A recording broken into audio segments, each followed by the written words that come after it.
Skylark, have you anything to say to me? Won't you tell me where my love can be? Is there a meadow in the mist where someone's waiting to be kissed? Skylark, have you seen a valley green with spring where my heart can go a journeying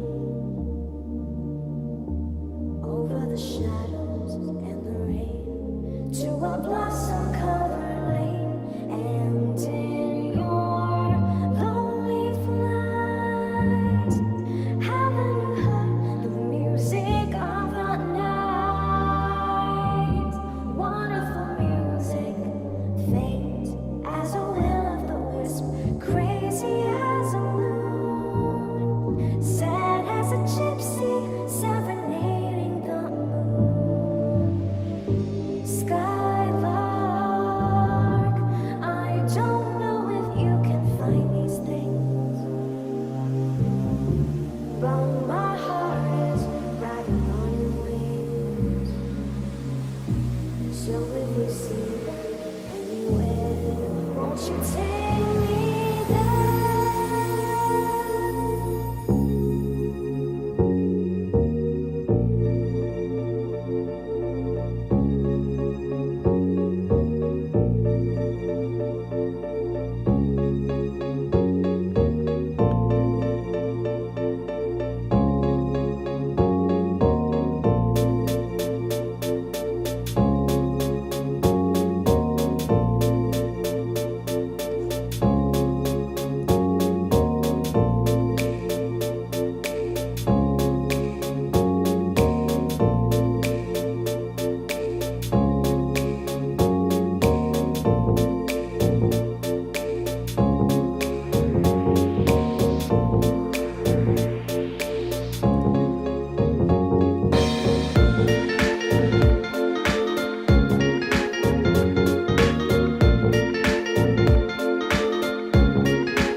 And you're listening to the insanely talented dolltr.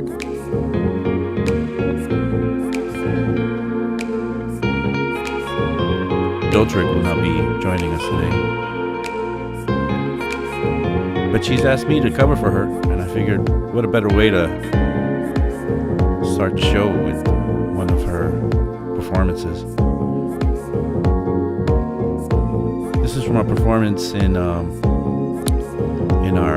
New York school.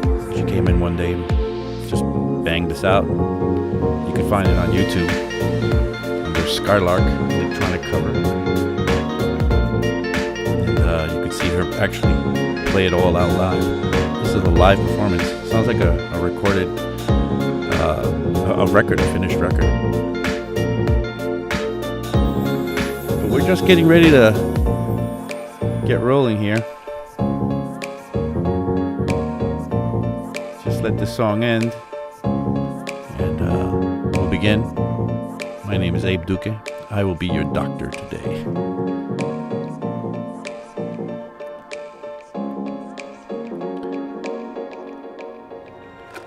All right, let's let's go into the to this view. All right. Hey everybody, welcome back. Another week of 343 TV. My name is Abe Duque. I am an instructor at 343 Labs. I also am a streamer here. We hold on, just want to make sure I can see you guys in the chat. I stream my shows on Fridays. I have a Friday show where I talk about production in my way here in my production playhouse. So if you want to see me do my thing again, you could come back on Friday if you like what you see today. Today I'm covering for dolltr.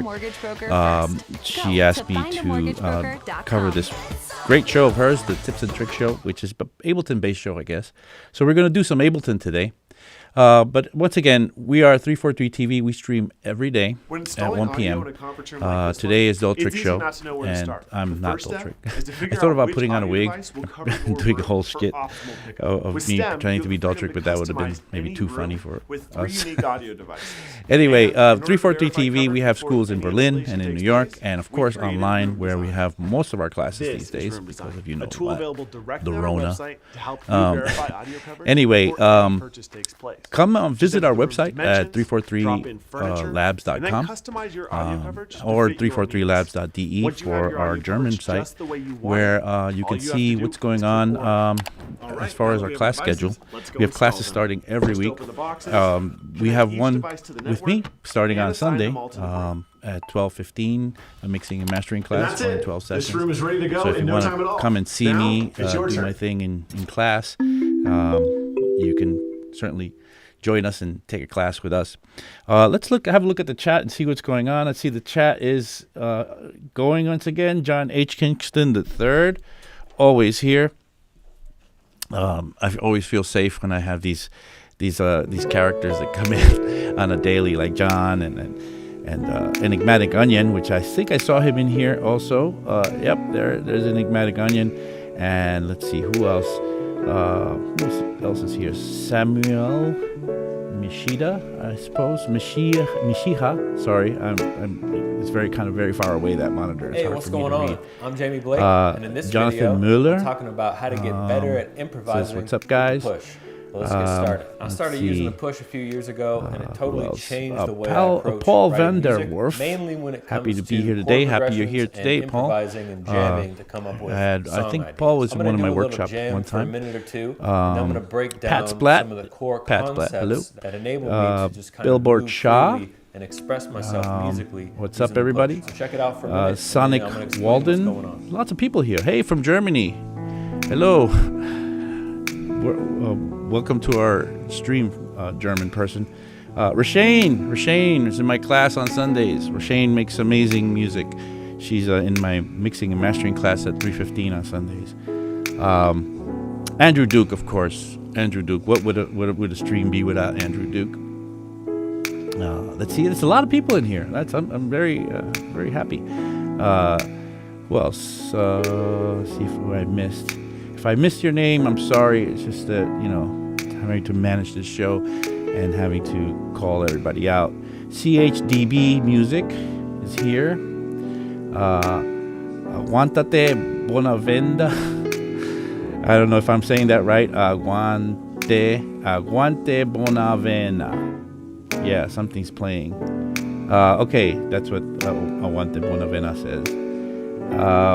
And Sonic Walden has a smiley face for us. All right, so let's get into it. Today, I figured, what can we do? And I know I've been an Ableton instructor for, I don't know, maybe a good part of about 10 years now. I think 10 years of teaching Ableton. I first taught at Dubspot in New York City, and then, you know, gradually moved over to here after Dubspot was over. In the meantime, though, before that, I spent maybe, I don't know, a good part of 6 or 7 years touring the world, playing live with Ableton, and that's all I was doing. Before that, I was DJing, but then I kind of just became this Ableton live act, and I spent quite a long time perfecting or kind of working out the kinks in my live show, and I wanted to just kind of make you privy today to a little bit of my workflow. I wanted to just begin from scratch with you guys and show you how I would maybe start maybe a track or / maybe even a live performance. I have a little toy with me today. Let me show it to you. And this is my APC40.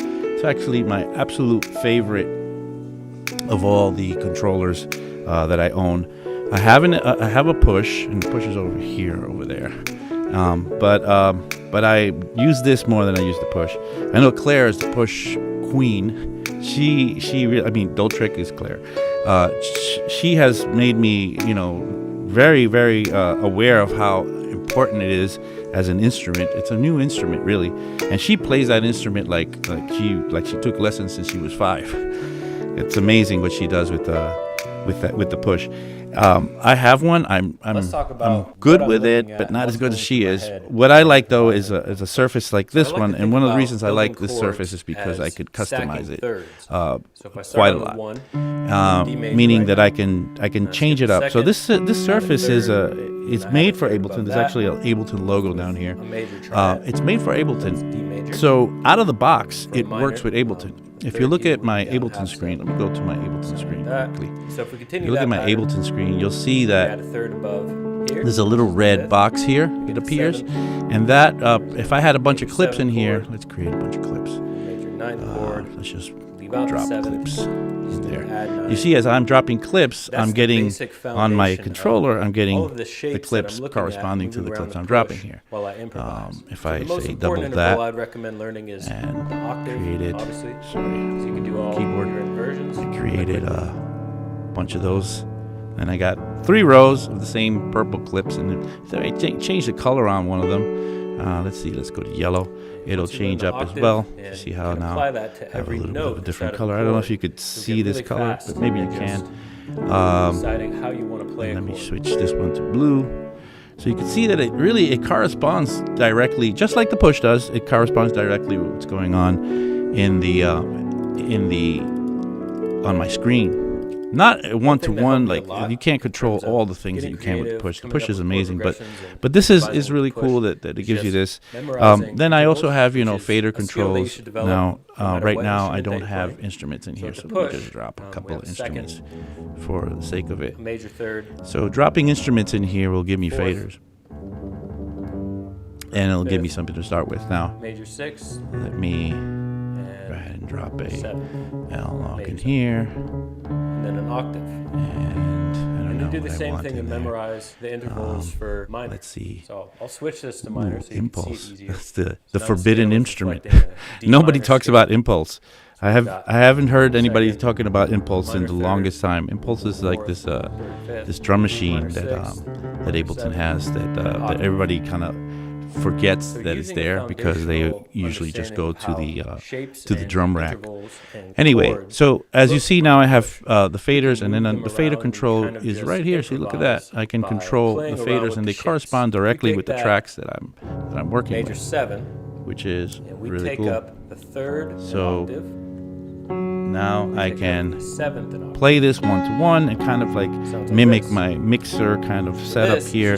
I can control things up here. I could decide whether it's the pan, or I could do sends in here, or user selected sort of controls for these guys. But that's not how we're going to use it today. We're going to actually, let's have a look at my preferences here. I hope these preferences come over the screen here. But yeah, they do. In the meantime, I got my preferences up, but I want to look at the chat for a second and see what's going on in here. I think it's Liana GK. Hello, everybody, she says, or hello, everyone. Digivolt here again. Abe says, Aguante, Bonavena. There's some annoying video playing in the background. There's some annoying video playing in the background. Where is there annoying video playing in the background? Is there really? How could there be? So my advice to you is to start with the basics. If there's something that is going on in the background here, let me know. And maybe there is an annoying video playing in the background. Hold on, maybe I lowered. Yeah, you know what? I had these levels up so that I could hear what's going on. So you guys had some background music for a little while there. Thanks for letting me know about that. Can you please turn off the music taking the stream playing in the background? Yeah, you know what it is? It's a lot to handle here with all this tech stuff. So thank you guys for keeping me. And I'm glad that I switched over and had a look at what's going on in there. What is it that's playing? I'm just curious now. Okay, some guy talking about some stuff. And that was very annoying. Oh, some guy doing some sort of live performance. Well, that's great. Kind of ruined my first part of the show now. But hey, whatever. A piano lesson, right? All right. Thank you guys for letting me know. So let's get back to what we were doing. We were now at the preferences, and what I was saying is that we have this APC 40, which corresponds 1-to-1 to the Ableton screen that you have going on. And if you go to the MIDI portion, or the MIDI preferences, part of the preferences, you'll see how you can configure your controllers. Now, a lot of people don't go here and don't realize what actually is going on here. I want to tell you a little bit of what's actually happening. You see that there's two sections, really. There's this section here where you have a control surface, and then there's this section here where you see MIDI ports. Now, this corresponds to two different types of material, well, not material, two different types of protocols that you can actually be working in. At the moment, the APC 40 is working in both type of protocols, the MIDI protocol and the control the control script. So there's a remote script written in Python that gives this controller out of the box functionality. So with this controller, as you saw earlier, and hopefully you were able to catch that with the annoying video playing in the background, as you saw earlier, there is there's 1-to-1 integration with this. So out of the box, you plug it in, and this is going on, and that's because this control surface has this script written ready for it. If you look, there's a list of all the devices that will have actually this script going in there. And that you could choose from. If you had these devices, you can get that going and get that out-of-the-box functionality going. So we've got that going, and I make sure that the input and the output are set to both to the APC 40 Mark II, and then we're good to go. But then over here, we have another way of controlling the APC 40, which is a MIDI-based way. Now, MIDI is a very ancient, at this point, protocol. They're doing MIDI 2.0 now. There's this protocol that was created in the early 80s to connect synthesizers and drum machines and such together in studios.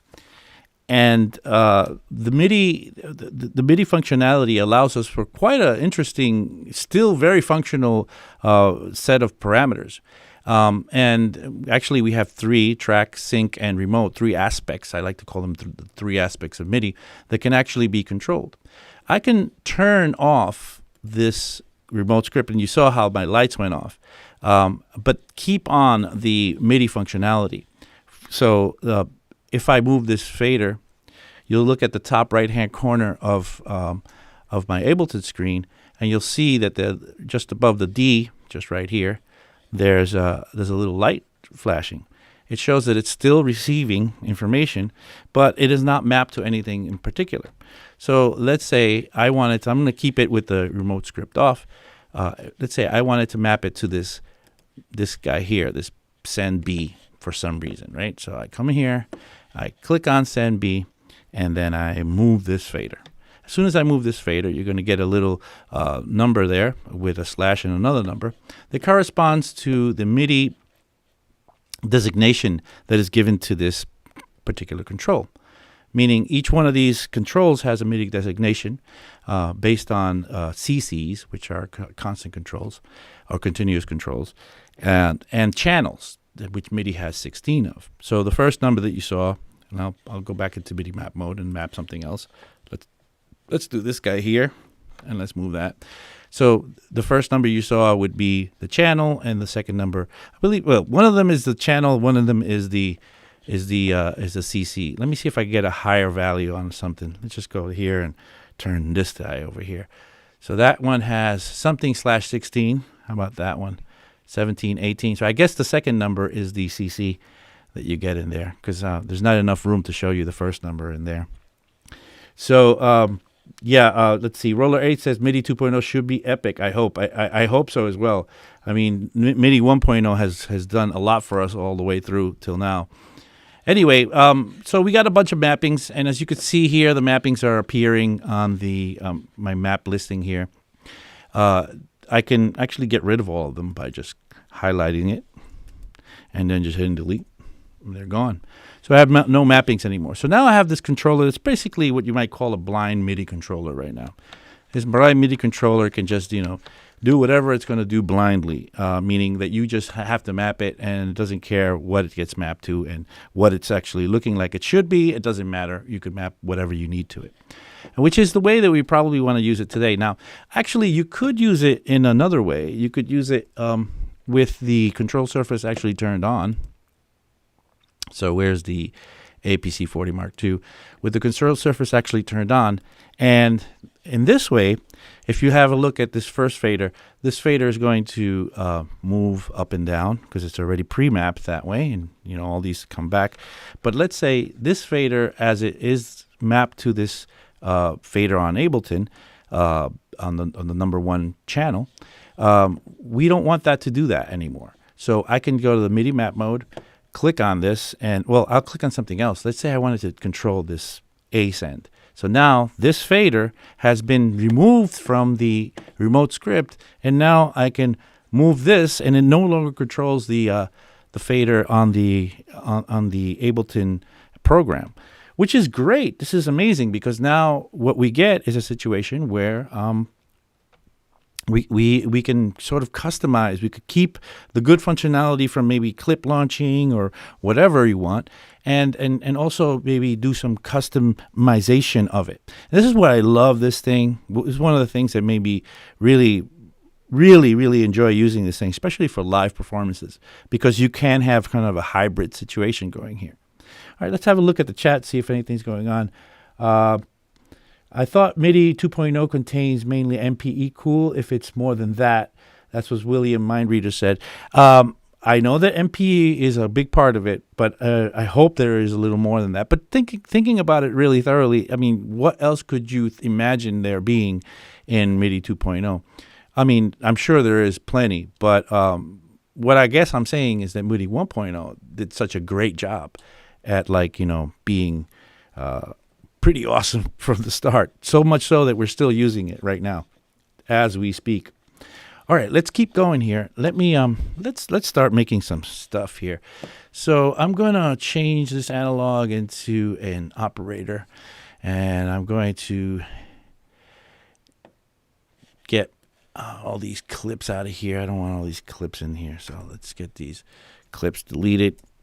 And I don't know, maybe just to be thorough here, I'll just keep that one thing that I have and I'm working with, and I'm gonna create a pattern.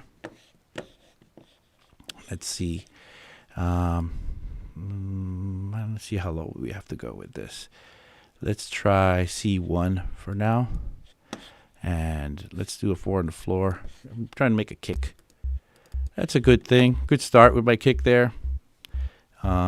Let's move that level up. But let's make a more interesting kick out of this. And I think one of the coolest things that you can do to create kind of kick expression is to work a pitch envelope. So let's add a pitch envelope. What this does is that actually lets you kind of grab the pitch that's playing out by the device and manipulate it over time. So you could have some movement with it. And now we get a little bit of punch going on in this, like that. That's pretty nice. So let's get that. It's already really nice. Let's extend the envelope here. So let's create a percussive envelope where it's just decay and attack. And let's add a little release to it. There we go. Increase the level here so that I could hear this a little better. And let's get it. So I already got it kind of nice. I'm going to write another pattern. It's just 4 on the floor. I always do 4 on the floor. Let's do something that's not 4 on the floor. So let's just guess.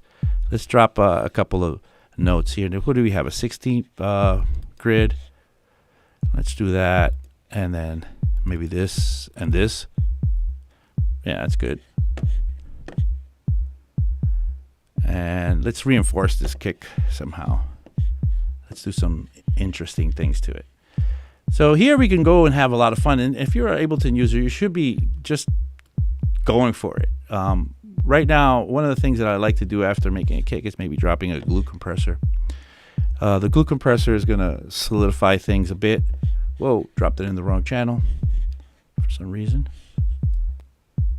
Let's get that. So a little bit of gain reduction going on, but just going to tighten this up. There we go, nice and tight. And then let's add something else to it. We can get some. Let's go with an auto filter. And the good thing that an auto filter has that a lot of people don't realize is that it has all these other modes that it could operate in. And when you move to these other modes, you get kind of a drive situation going on here. Now it's getting it really loud, but that's okay. With the drive, I could add some nice harmonics to it.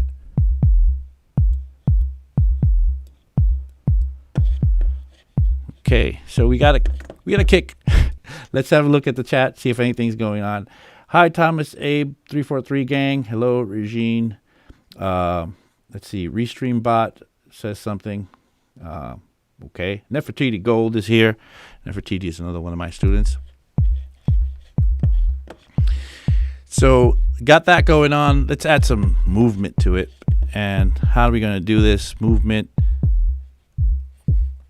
Let's add some. I still want to have a little more crunch to the whole thing. So maybe I'm going to introduce some sort of a distortion. Maybe overdrive might do the trick. So drop some overdrive in there. Maybe I'll drop it before the glue compressor so it gets nice and tight into the glue compressor.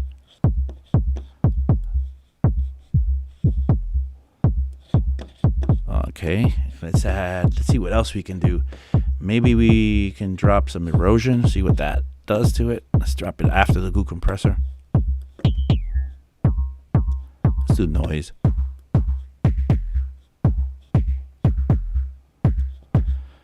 All right, and then let's get some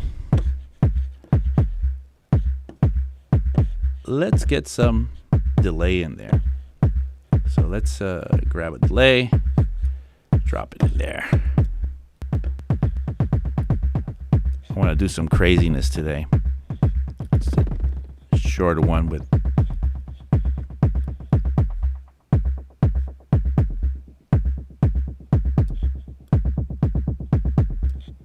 and I'm going to put that before this. I'm going to tweak out the end of that guy so that I can get maybe the release is a little too long. And let's play with the pitch envelope once again. Tweaking never should stop. You should always go back and forth and tweak. And oh yeah, look at that. That's pretty cool.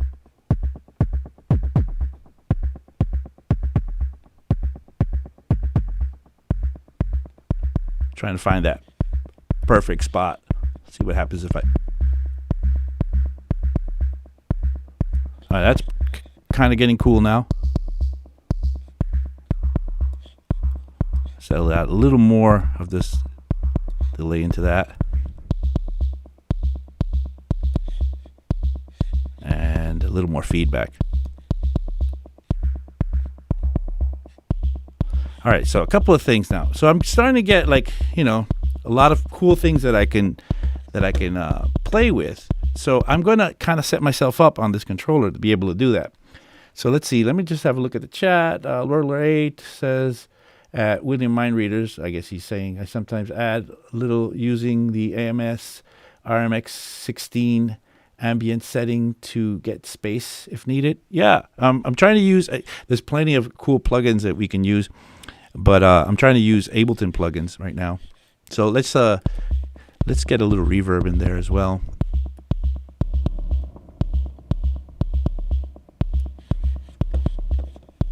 And now let's start mapping out stuff.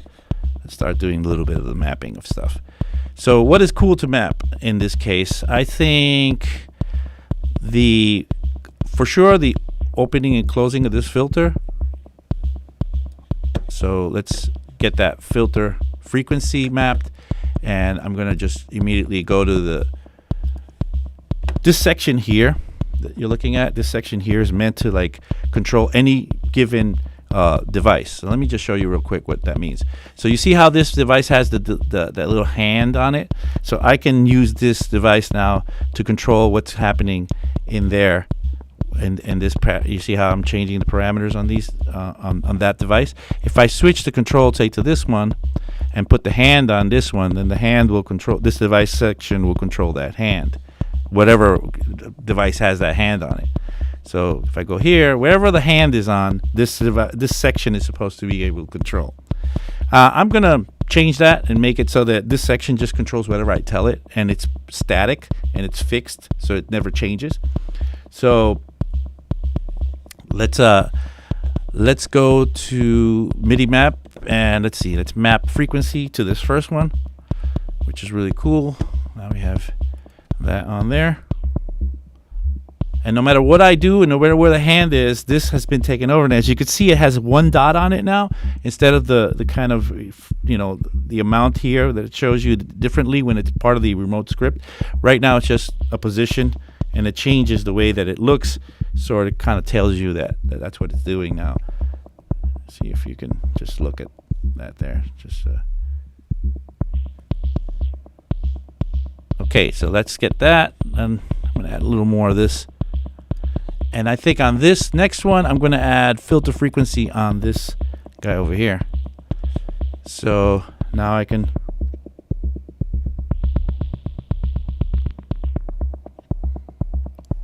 have some movement in there as well.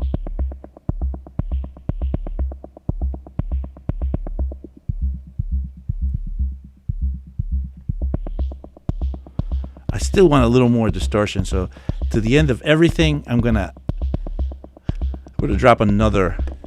Hey, what about this pedal device? Maybe the pedal will do something interesting. Maybe not, but let's see. Let's try it out. Where is it? Let's try the pedal. Yeah, I'm putting it there. See what happens. Let's blend it in. Oh yeah, that's cool. Let's add it before the filter though. And let's see now.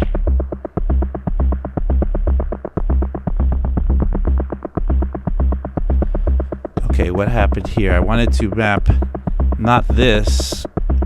So I got the wrong mapping here. I want to map this, the filter frequency, so with the second one, so that I could do the.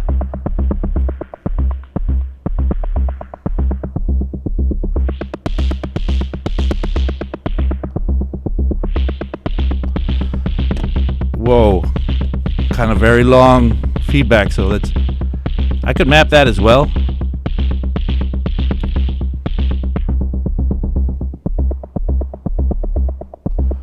Getting some cool stuff going on here now. All right, let's see. In the meantime, let's add another device to it, and let's get a snare going. Hey, let's grab that often unused impulse. That'd be interesting to play with. So I need to populate this thing with some drum sounds. So hopefully I can just grab some drum sounds from in here, some drum hits, if you will. See what we got. I don't know which ones I can and actually can't. Let's see. Can I drop that in there? Yeah. Drop a clap in there. That's supposed to be where a kick should go, but who cares? I'm just going to get some bongos in here. And I'm going to stop playback for a second so that I can just talk over this. So I'll grab this bongo, throw that in there. Come on, bongo. Oh, do I need a single shot? Yeah, I think I need a single shot bongo for it to work. Won't let me drop that one in there. Too bad. Let's try a conga. I have a bunch of let's see if this won't let me do it. I'll do that conga and let's do that. Drop that in there. And this quinto, why not? Oh, that won't let me do it because it's in a rack. Can't drop anything in a rack inside of a impulse. I bet you there's a lot of people out there that actually haven't seen this impulse before. Hey Abe, is it possible to route the send knobs always to only the selected channel instead of to one send for 8 possible channels? Yes, you could say that. You could do that. You just don't send it. You just use it. You just send it to what you need, and not. You could have all sorts of configurations, and send channels are not necessarily set up. To be used the way that they're set up by default. Send channels are meant to be utilitarian. You can use them in all sorts of configurations. The answer, yes. The answer is yes. We could do anything we want, really, with configuration. Let's see. I think I have Thomas hanging out here, waiting for us in the chat. It's about halfway point, and I think Thomas, you wanted to come in here and talk to us a little bit. So let's get Thomas in here to say hi to us. Give me a second, Thomas. Let me just set up. Let's set you up here. Hey, Thomas, how's it going, man? Hey, you got me? Yeah, you're in, man. You're in. How's it going, Abe? Doing well. I was just following along to the stream here. Some interesting stuff going on with live. Thomas is the guy. Let's call him the fire beneath the flame. He's dealing with all sorts of things behind the scenes, and we don't see him enough sometimes in these streams. But I think Thomas, maybe you can help me out and tell me what we got coming up in 343 Labs to look forward to. Definitely, yeah, we got a lot of stuff coming up. First of all, I just want to take the opportunity to thank Abe on air for filling in today, and then he also helped out last week when we needed somebody. So thanks for being such a huge help and always stepping up to keep the 343 community alive and moving. But we do have a bunch of stuff. So today we have Abe, of course, streaming. We have a full week of streams this week for the first time in a little while on 343 TV. So that's going to be including Sunday. So as always, we would have Claire's show today, but Abe's going to be covering. So tips and tricks. Tomorrow we're going to have Tetro's show, which is going to be really cool. He's interviewing a very well-known guitarist. You can find more info about that on our channel. And then we have Justin's show as usual on Wednesdays. Max comes for Theory on Thursdays. Fridays back with Abe as usual. And then this week we'll have Saturdays with John. And then Sundays, which is really exciting, we're going to have the Sample Challenge event live on 343 TV. So at 1 p.m. at the regular time, you can come here to our YouTube channel and spectate this event. If you'd like to participate in the event, I'm going to put the link in the chat right now, and you can find out more info for that there. But outside of that, we also have a feedback session this week, which is going to be taking place on Thursday at 2 p.m. Eastern. So if you want to check that out, just head to 343labs.com/events, and I'll also put the link for that event in the description. But that's mainly the stuff to look out for in terms of what we got going on online. Other than that, we have Abe's mixing course starting this weekend and a bunch of other great Ableton courses coming up that I definitely would say are worth checking out. And I'll also put some more info below, but if anybody wants to reach out directly, you can reach my email. It's just thomas@343labs.com. All right, Thomas. One thing, did you mention if there's a giveaway this week? Yes, so I put that was another thing I wanted to mention, so thanks for the reminder. But YouTube is allowing us to pin chat messages now. So what I do every stream, just so people know, is I pin the chat message that contains the giveaway link. So if you head to the top of the chat, you'll see a pinned message. And this week is actually going to be a free Arturia plugin of your choice, which I think is a pretty cool option. But they have a lot of great stuff to offer. You just click that link and you'll be prompted to do a couple of things. And you can enter actually multiple times. So all that info will just be in the chat there. Sweet. All right. Thanks, Thomas. Good to see you. I know you're busy. I'll let you get back to everything you're doing. You know how to get back in here if you need to kind of say something, but I'll let you go for now. Thank you, Thomas. All right. Sounds really good. Thanks, Abe, and thanks, everybody. We'll see you soon. All right. All right. Let's get back to this, to what we were doing here. So in the meantime, I've populated this drum machine, which is, I just picked some sounds at random. I populated this seldom used, and I'm sure to some people here they're going to be surprised to see this thing and not know that this is one of the basic Ableton devices, because everybody goes directly to the drum rack. And there's a reason for using this thing, which I'm going to use today, which is really fun. And so I'm gonna employ one of my favorite techniques. Drive a little people crazy sometimes, but I love to embrace chaos and randomness sometimes, and I like to do something called the chicken scratch technique, where I'm going to make sure that my quantization is set to record at 16th note. And I'm going to get in here, and I just want to make sure that I'm able to play these notes. So yeah, I got all these notes ready to go here. It's a little loud. I'm going to lower it a little bit. And basically what I'm going to do is I'm going to play my beat, and I'm going to record a bunch of stuff just at random, and then pick something I like. And inevitably things come out cool. So here we go. Witness the chicken scratch method. Here we go. So I'm recording already, and you can see it's open-ended recording, and I'm just gonna play some random stuff. And you're like, wow, this guy's an instructor at 343 and he's like showing us to do random whatever. Well, it's just about embracing chaos. So now let's grab that part and let's create let's create a half bar pattern,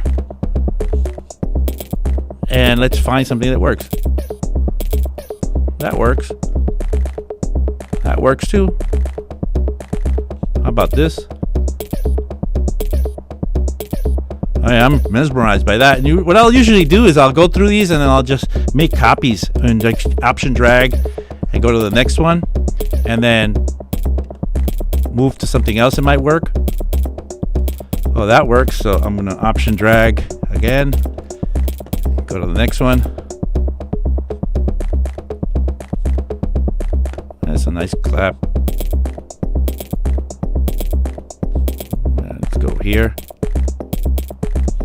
I'll keep that one and just pull this one down and do another one.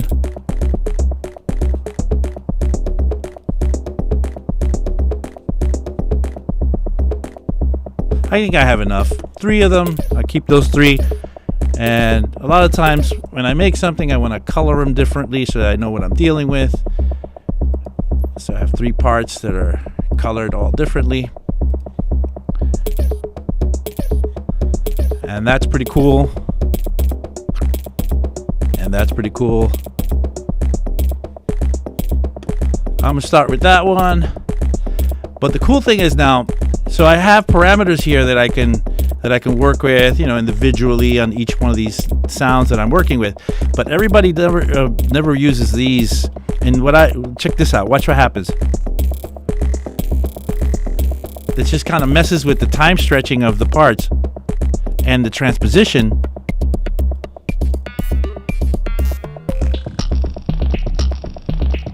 Oh, that's awesome. So let's map those 2 controls to something here on I'm going to take the second row, the first 2 on the second row, and map that to this guy, and the transposition to this guy over here.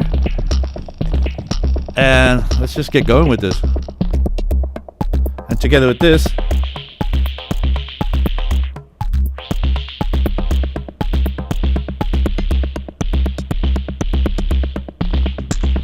and I'll just begin to jam.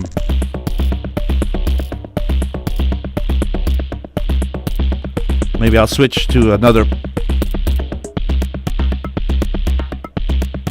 And let's add some effects to this, no? Let's do. Oh, there's a dub device here,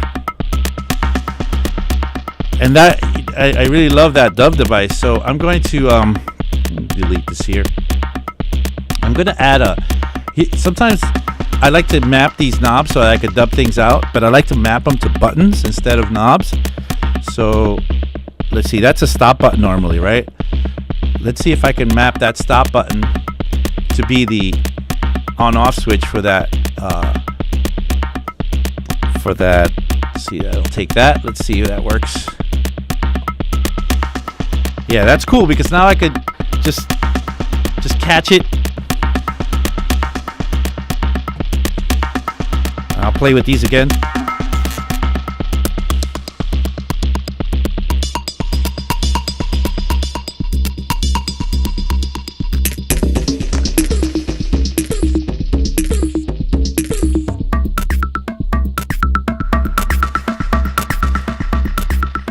And as you see, things are going into the red. So usually when I fool around like this is just a fool around session. So I'll probably throw on a limiter on there just to kind of get that under control so it doesn't go and peak out on me. So let's keep on going though. Let's have a look in the chat, see if something's going on. Anyway, Onion, could you get inside side chaining something aside from compression and explain it? All right, let's side chain something aside from compression. Well, what comes to mind when side chaining is that we can use maybe. Well, first, before we do that, let's get some other devices on here, making this a little more interesting to play with. So let's add. I don't want to get too crazy, but why not get crazy? Let's add a chorus, and let's go really nuts with the feedback on this.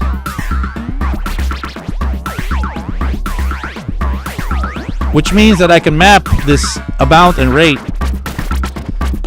to knobs on my controller here. And that'll be that, and that'll be that. So now I can.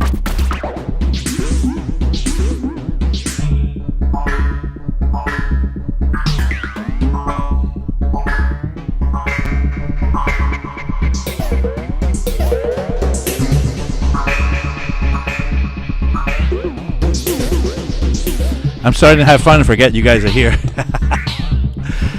So let's do the sidechain thing. So let's get an auto filter. You could. A lot of people don't know that you can filter sidechain and a filter. And let's create a ghost kick. So let's get a Command Shift T. Will get me another MIDI track, and I'll just drop a regular. Hold on. Sorry. Just let's see. I get a regular drum rack of some sort in here. 707 is a good trigger. The 707 kick is a good trigger for a sidechain because it's a very tight and short kick, which is what you want out of a sidechain. You don't want a big boomy kick. You want something that is very exact. And I'm just gonna create a 4 on the floor. So I'm gonna get a ghost kick that's 4 on the floor. And my other kick is kind of broken beat, so that should be interesting. And of course I don't want to hear this, I just want to play it. And what I want to get is this just to open and close to that 4 on the floor. So I'll set a side chain here to go to the 707, and I want it to close, so I want to make this envelope trigger it. and you could hear that now happening. So if I go this direction, then it'll open it. If I go this direction, then it'll close it. But it goes from the bass line level that I set here to begin with. Play with those.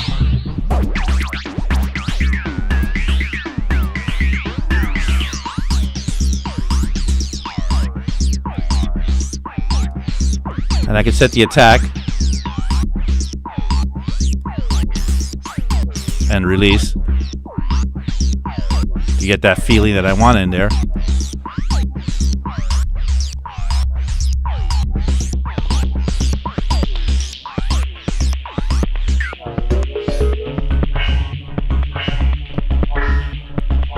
Okay, it's getting crazy.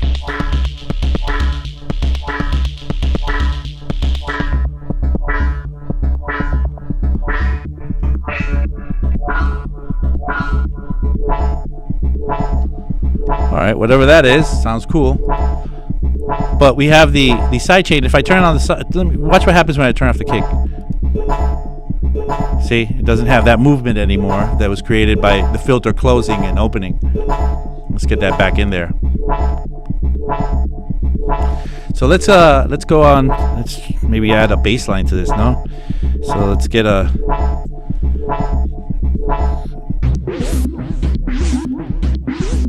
Let's lower this percussion area.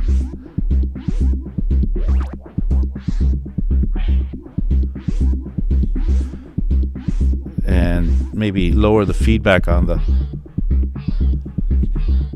chorus. And let's play with I don't know, let's get a simple instrument in here, the analog. It's always really nice to play with that.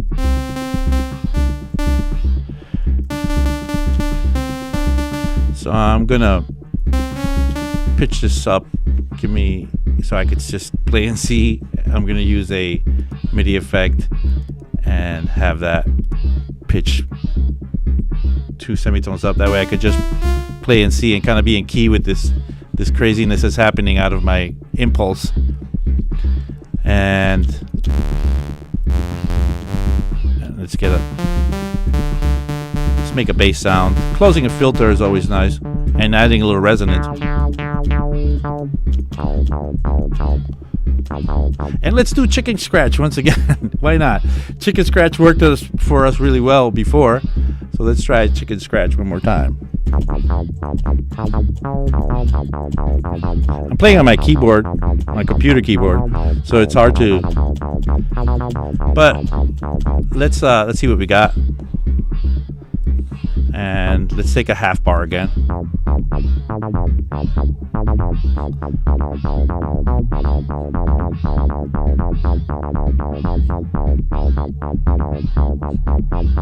Just looking for one that might be a good jump off point.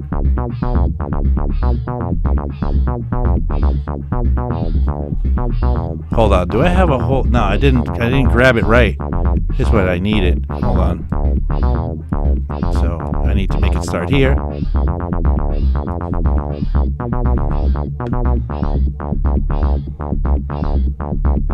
See what happens if we just leave that there.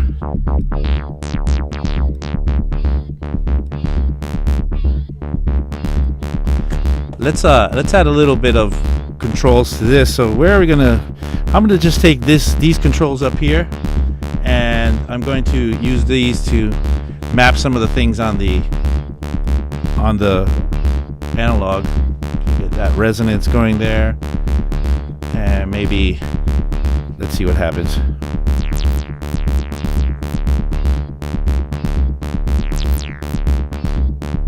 Okay, that's resonance.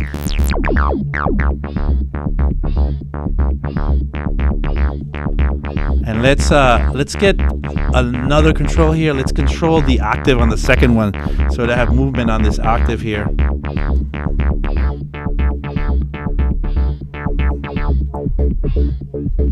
Let's play with these guys up here.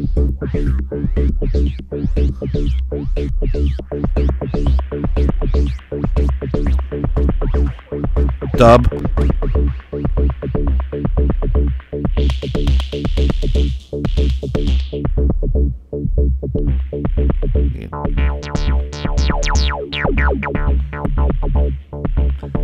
right, we're having a lot of fun now.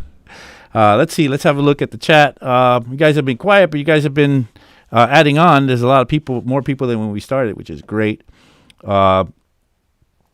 Let's see. Let's just keep going. Let's keep going. Let's see what we can do with an analog here. And let's pick maybe another.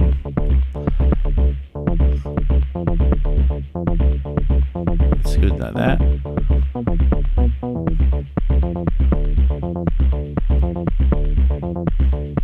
All right, let's do that one, and let's toy a little bit with the amp envelope.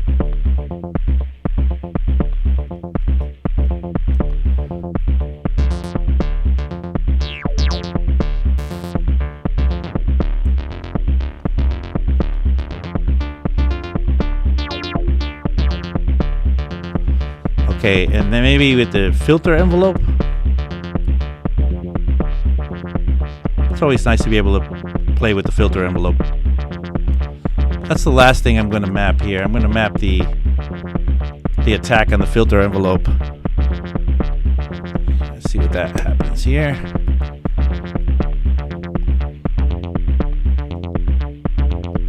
Let's add a little bit of reverb to that.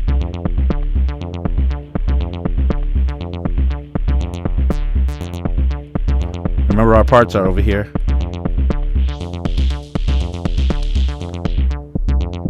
So what's starting to happen to me is what happens to me every time that I have these things going on. Let me drop this in there. It's a little too loud. And what is happening is that I'm starting to forget what I'm dropping and what I'm laying out, because these are all customized now. There's no way, like on the push will tell you what you're actually working on. So this is one of the kind of pitfalls of this. But so to combat that, I don't know if I have any around here right now, but I usually get some painter's tape and I lay it across or on top, and I start to write in what it is that I'm actually controlling. That way I can have a quick look and get used to what's happening in there easier, because soon, after the third or fourth mapping, you really do forget what's happening.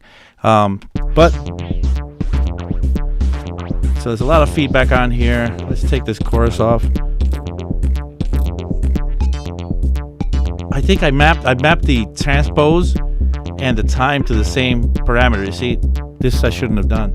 See, these two parameters were mapped to the same place. Regardless, still a lot of fun. Get some dub in there.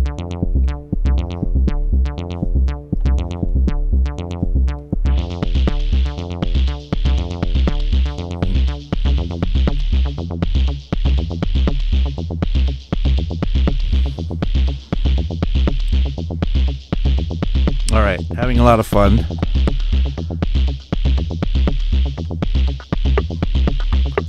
Okay, so I'm starting to get something that I could start to imagine becoming some sort of track.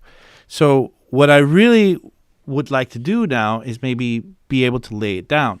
And that's really easy with Ableton. With Ableton, I can hit stop all clips here and begin recording. And what I'll usually do, this is part of, just kind of making you privy of like my workflow. What I usually do is I'll just have fun doing all this stuff, because this is really Ableton. This is Ableton in action. You just go in there, you just start dropping things. You don't really think about it too much. You just make experiments, test things out, map things out, and then you start recording. And then we're recording right now, but that doesn't, it doesn't matter that we're not playing anything right now, because we could always, cut it out. We could record for 7 hours if we wanted to, and then take whatever we want from it. So let's start with something. Let's maybe drop, let's bring these down here and drop the bass line.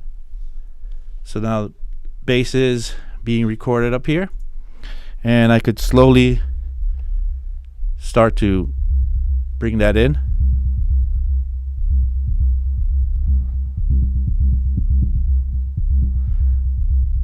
And then maybe change this where that's going. And in the meantime, while this is going, I'm going to start that side chain and trigger one of these guys. and I'll keep that. I'm going to put that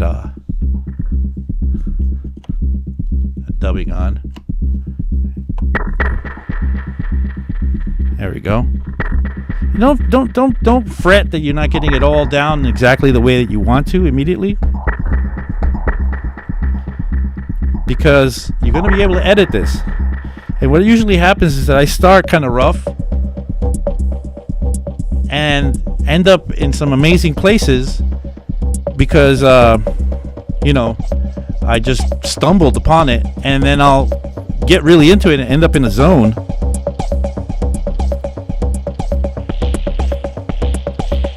Let's get that bass line in.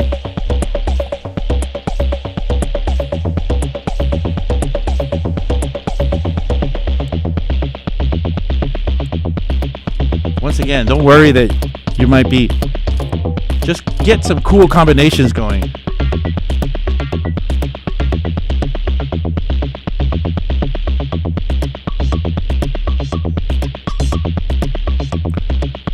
And let's have a look what's happening over here.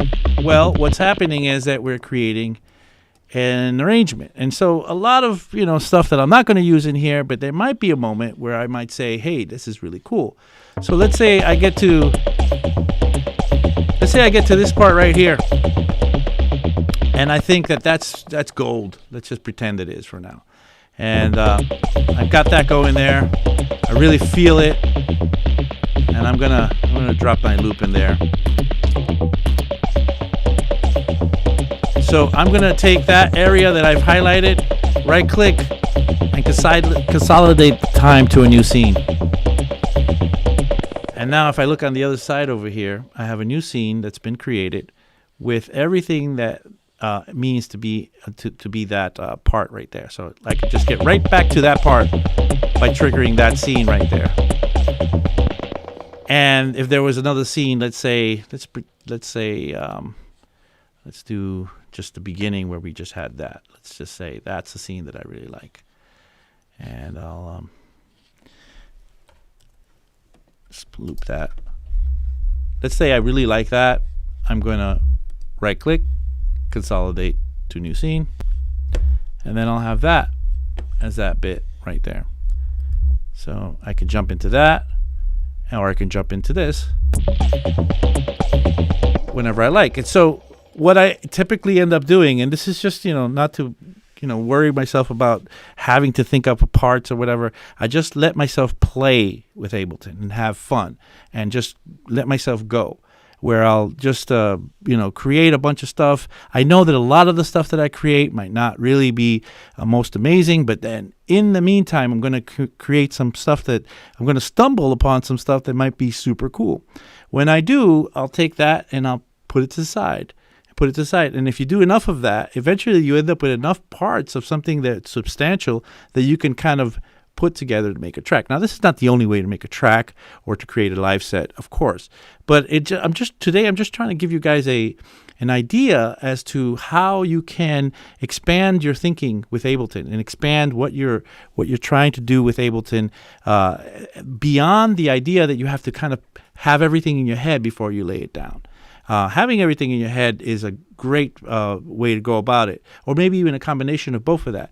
But I think not enough people are allowing themselves to play with Ableton and experiment with Ableton, to get Ableton to do magnificent things that you never thought it could do, or that you could actually stumble upon, and then harness that power to create something new and different. So let's have a look. Last chance to look at the chat. Regine says, really good, dark and melodic. That rocks. I didn't know that. Yes. Let's see what else. Aguante Bonavena. Is it possible to set some parameters to move according to which MIDI note is playing in a track, kind of following any effect? The short answer to that is yes. There'd be a tricky workaround to get to doing things. But the cool thing is that Ableton allows you to do almost anything you can conceive, any conceptualizing that you can have in your head. You could find a way to get that done in Ableton.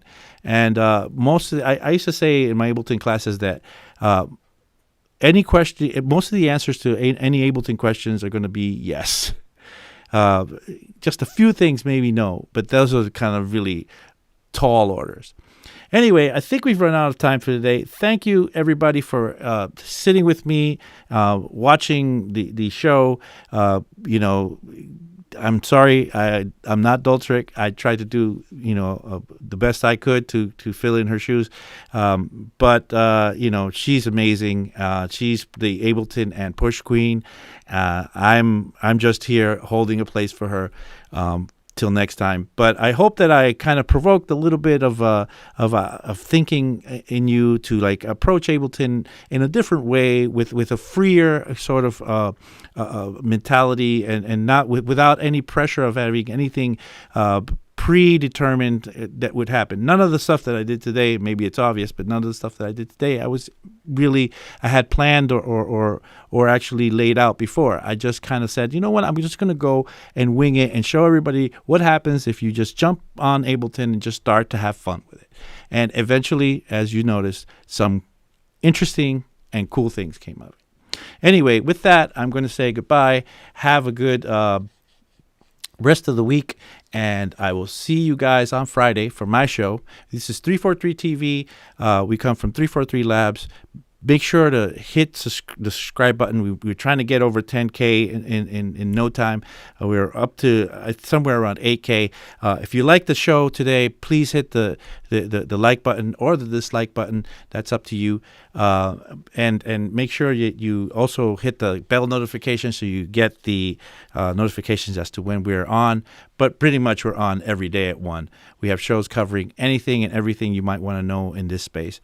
So with that, I will end it, and I will see you guys on Friday.